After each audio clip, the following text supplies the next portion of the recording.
truly believe that this whole thing that has transpired here is not about a plastic badge. In conversations that I have had, I was told there wasn't two sides. But clearly there's two sides, as it was presented here this evening.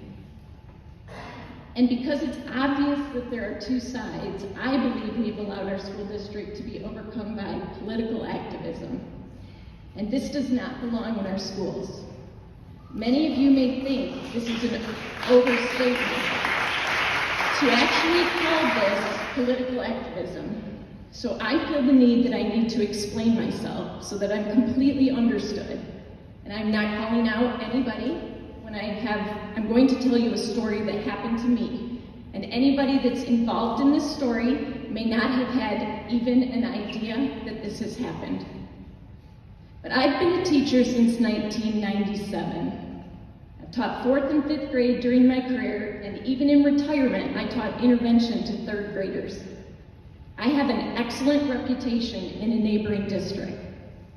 And the Fenton Education Association, otherwise known as the FEA, reached out to me during the election last fall and asked to interview me for their endorsement for my campaign. But after the interview that I attended, they, along with the MEA, Michigan Education Association, chose not to endorse me. Let's be clear. They chose not to endorse a retired teacher with an excellent reputation that at one time actually paid dues and was a member of the MEA. So what's important to know is who they did endorse. They chose to endorse 2 other candidates that ran at the same time that I did. One happens to be the chair of the Democratic Party in Genesee County and is not a teacher, nor has ever been. Does that sound suspect to you? After watching what has occurred the last 4 months, it's actually quite simple to understand, in my opinion.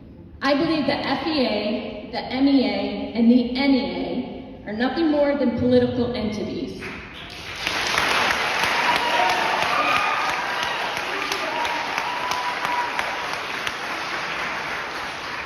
You see, my answers to their interview questions must not have aligned with their narrative. It does not make much sense otherwise. What other reason could it be? I'm sure we could get more information if we were to ask the people that interviewed me. 2 of those 3 people that interviewed me for that endorsement have already expressed their support vocally for these badges at the last 2 board meetings. It is important to realize that I am sharing my experience with you so you can completely understand why my personal opinion of the badge is nothing more than political activism. The only reason I'm sharing this information is so you understand why I have the opinion that I do. This badge should never have been brought to our schools. It should not be allowed to be worn. In fact, it shouldn't be allowed in any school for that matter, if it is a political statement. Schools are supposed to be nonpartisan. This board is supposed to be nonpartisan. And if all of that isn't enough information, we could talk about how the original badge came from the NEA, which is the National Education Association, that included a QR code. And you know, I'm very passionate about this because I am a teacher. I still hold a teaching certificate. And I feel like they have taken over public education. And I personally do not think that all teachers believe in what they push. That QR code that came with the original NEA badge, when you scanned it, it contained pornographic information, in my opinion, was not suitable for children. And yes, the QR code does indeed still work. I tried it myself this past week. So sadly, the I'm Here badge and our equality badge is the origination of the problem we are facing today. And the information that I have shared right now is true. I don't think either one of you, I have no idea, I'm not blaming you. But I do find it suspect that the very union that I was a member of wouldn't endorse me. In the polarized political climate in which we have found ourselves living, we have allowed this subject to become a topic that has divided our community. Parents, teachers, administrators, all have been made to feel like they need to pick a side. Yet some do not feel comfortable talking about this subject, so they have remained quiet. All of this has caused a major disruption to our district. Just look at the crowd that was here tonight. I've been told that it hasn't affected what goes on inside our buildings, but I don't believe that to be true because I've heard our teachers are comfortable, they just don't want to say anything. I've heard parents are talking to their kids about it.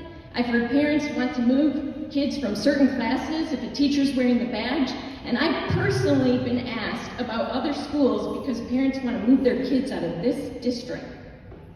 I feel we as a board are responsible, and we as a board can put a stop to it.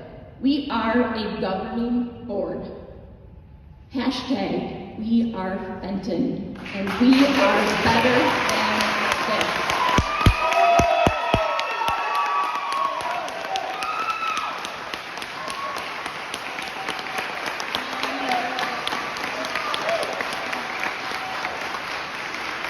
Obviously, to resolve a non-typical problem, or if we want to resolve a non-typical problem, we will have to find a non-typical approach to a solution. Perhaps we could agree. I'm super excited that the agenda changed and you want to form a committee. I personally think it needs to be a group to address the problem that actually needs to be solved. It isn't a plastic piece of a badge. I ask myself, what was the problem that the badge was supposed to solve? Do we really understand that particular issue? We need to peel back the onion, so to speak, so we understand the situation completely. This group could have representation from students, parents, teachers, administrators, board members, and the community members that seem to have a voice. They obviously have had a voice at the last 2 meetings, both sides.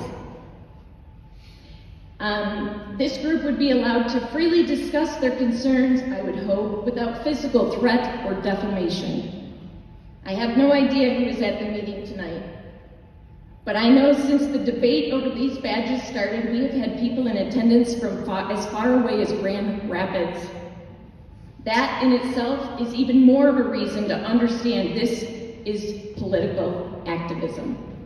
I understand this is an open meeting and anyone can attend and speak, and I welcome they do.